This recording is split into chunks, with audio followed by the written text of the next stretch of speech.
It's been one heck of an interesting couple of weeks in Australia in politics and culture. So let's do the Shallowchal fortnight in review. You'll come a waltzing Matilda with me.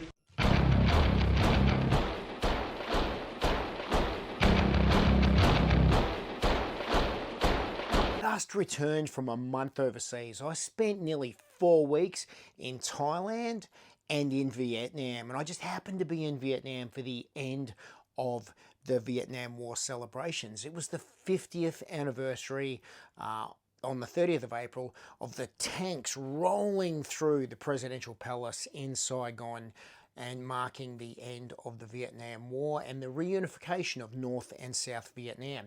Now, I just happened to be in Vietnam for Anzac Day on the 25th of April, coinciding with this week-long celebration of communism in their really interesting country. So a fantastic time to be there, and certainly a whole bunch of things happening that I would never have expected, because I went to Vietnam specifically for Anzac Day to get down to Long Tan, Nui Dat and Vung Tau, but found myself in the middle of millions of people celebrating the fact that they can't vote.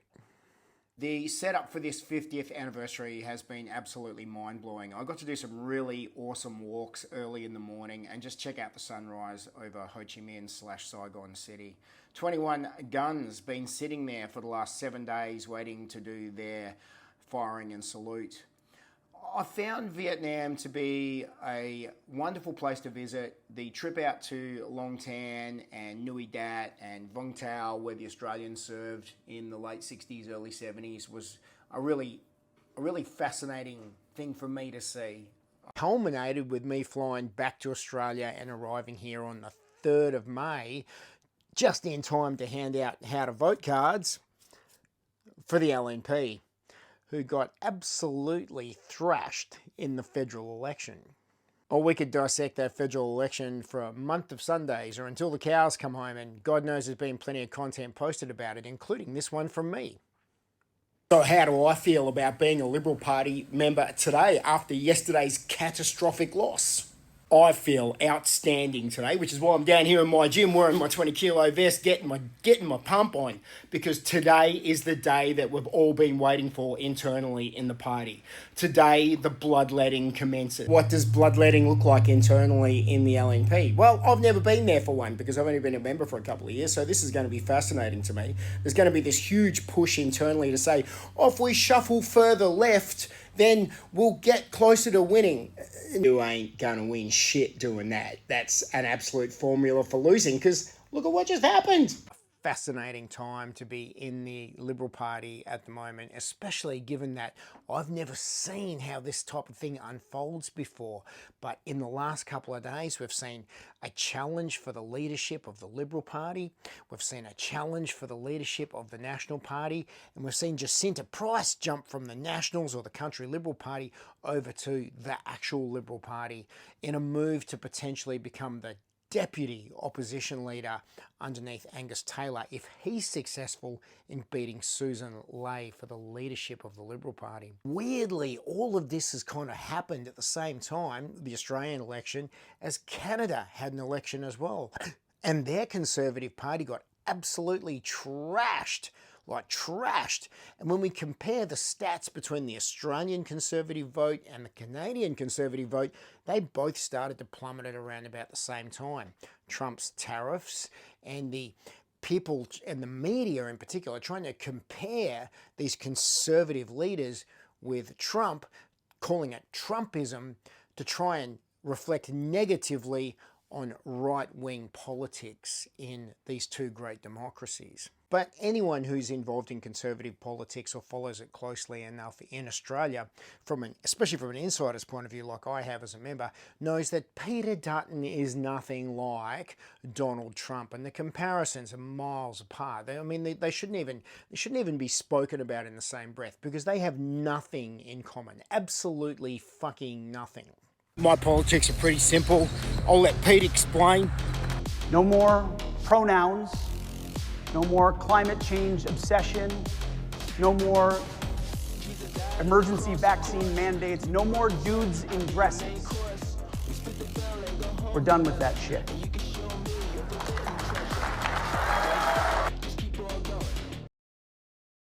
Pretty horrific economic news coming out in Australia lately, and one of the big ones that really got me this week was the fact that every 5 hours in Australia another freight or transport company collapses. Now, I've been big on the number of collapses in the building industry. We've seen 7,000 building companies collapse since 2022, but it turns out we've had 551 transport companies collapse this year, 2025, so far, year to date. Check that out in this video.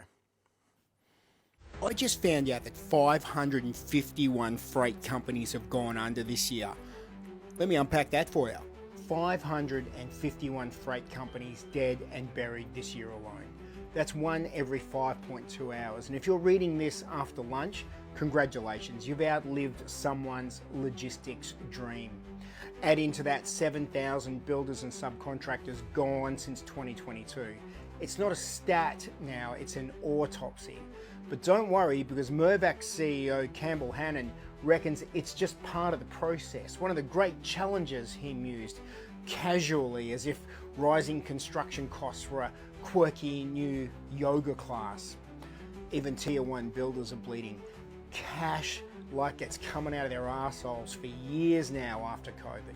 ProBuild's gone, Roberts Co just got flogged for pocket lint, and Multiplex just posted a $122 million loss like it's a casual fucking Tuesday.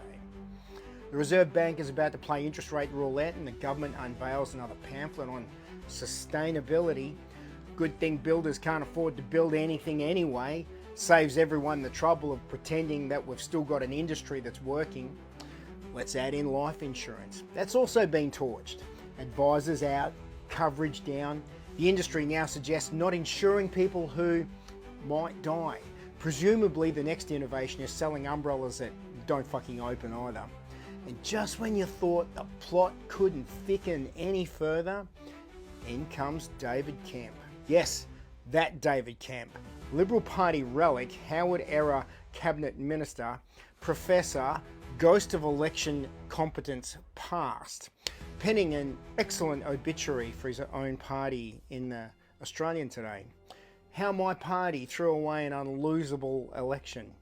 Spoiler alert, it involves amnesia, cowardice, and a suspicious allergy to anything resembling a fucking spine. The voice referendum gave the coalition momentum. Albanese was leaking from every orifice, literally.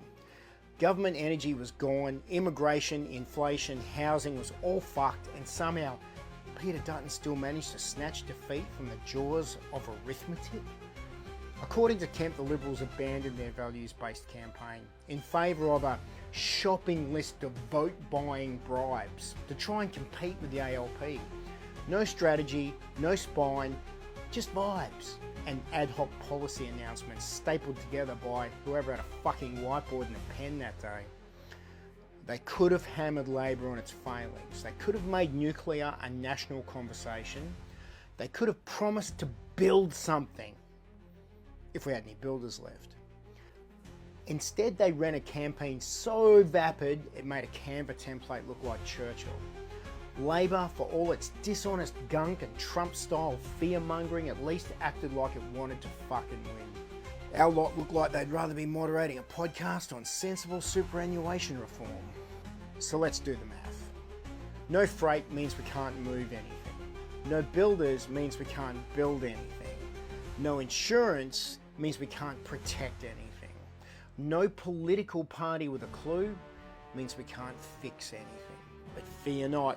We've got resilience. We've got net zero by 2050. We've got a fucking Treasury presentation on rebalancing the labour market through dynamic policy synergies. This is not a recession. This is death by MBA. And while the real economy quietly dies in its high-vis shirt, the political class holds another consultation forum to determine whether growth is still an acceptable term. So what now? If you're still in business, you're not tough, you're fucking feral, mate. If you've shut the doors, you didn't fail. You were collateral damage in a policy experiment gone absolutely wrong. And you know it. If you're still voting for the party that once claimed to represent small business, you're in need of the kind of help even private health no longer covers. Australia doesn't need a reset. It needs a fucking reckoning. And it starts with bulldozing the political, bureaucratic, and corporate class who've never laid a brick, loaded a pallet, driven a truck, or run a balance sheet that wasn't underwritten by taxpayers' money from you and me. You want to fix this? You got to fire the bureaucracy and start employing people who know how to build shit. Horrific stats. I mean, what we're seeing here is a decimation across multiple sectors right now. I had a business owner reach out to me who owned a cafe and said that he was doing really great, so everything's fine and you should continue to vote for Labor. That's the first good news story I've heard in business in a really long time. One of the reasons the Australian property market is getting pumped so hard right now is because a lot of people are looking for places to put their money, and you can't invest in businesses in Australia at the moment. It's not profitable. It's really insecure when it comes to rules, regulations, and the methods in which we can operate a business in Australia. And plus, there's no incentives for businesses to grow and flourish in this country. So everyone's pumping money into property, and that's why the property Ponzi continues to grow, and that's why the affordability of homes gets harder and harder for young Australians right now. As the final numbers from the federal election started to come together, we worked out that we've got a whole bunch of lower house and upper house members, a whole bunch of brand new faces in there. And then this horrific statistic came across my desk, and that is that out of those 227 seats in the lower and upper house that we have in the federal government in Australia, in federal politics, 60 of that 227 are lawyers. Check this out. 60 out of 227 sitting members in the lower and upper house of our Australian government are lawyers. That's a 27% representation when lawyers only make up 0.3% of the Australian population. Let's talk about the real quota problem in Parliament. Gender quotas in Parliament are just absolutely ridiculous. We start with gender quotas, then it'll be race quotas. The only quota I care about in government is getting rid of all the fucking lawyers. Because when you've got so many fucking lawyers in there, all you get are fucking law. And these trash bag fucking lawyers love nothing more than writing more fucking rules for you to live by. I'm not saying all lawyers are bad. What I am saying is that there's too many of them. They are definitely overrepresented in government, and the sooner that AI wipes them out, the better. Maybe they can go learn to code, but just to be fair, if you're an out-of-work lawyer who's being done in by AI right now and you're looking for an adult apprenticeship in carpentry, give me a call. I'll be happy to help. That includes female lawyers as well. If you want to get on the tools as an adult apprentice, give me a call. Happy to help.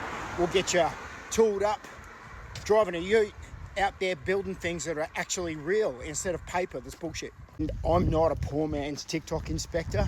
This is 9 kilos of weighted vest, and I'm doing my morning 10 kilometers with it on because I burn more calories, puts me in a better mood, gets me creative for content, and helps me love the world just a little bit more today. Australia is in a pretty unique position right now. We've definitely got 3 years of left-wing Albanese government ahead of us. The only shining light here has been the fact that the Greens lost pretty much all of their lower house seats, although they do hold the balance of power in the upper house. So Labor's going to have to do some deals with them to get some shit done. The biggest fear that I have right now is that with the thumping majority that the ALP got at this election, that it'll end up being a 3-term government. In 2028, we won't be able to remove them because their margin is so high, and that will end up with 3 terms of an ALP government before we return to some sanity. I don't know how small business will survive what's unfolding in Australia. I had someone say to me the other day that the Albanese government's small business record should be based around the fact that so many new small businesses have emerged since 2022. But what they failed to take into account was that 2/3 of those new small businesses that were started between 2022 and 2025 were related to the NDIS, or services related to government. And this is the indirect employment that the government is sponsoring in this country with your tax dollars right now. It's been a really interesting couple of weeks. That's my wrap up with some of my content that I created over the last few weeks as well. Hope you've enjoyed it. I'll do some more of these. I like to put it all together into a condensed commentary and kind of keep you up to date with what's happening. See you later, Australia. Till next time.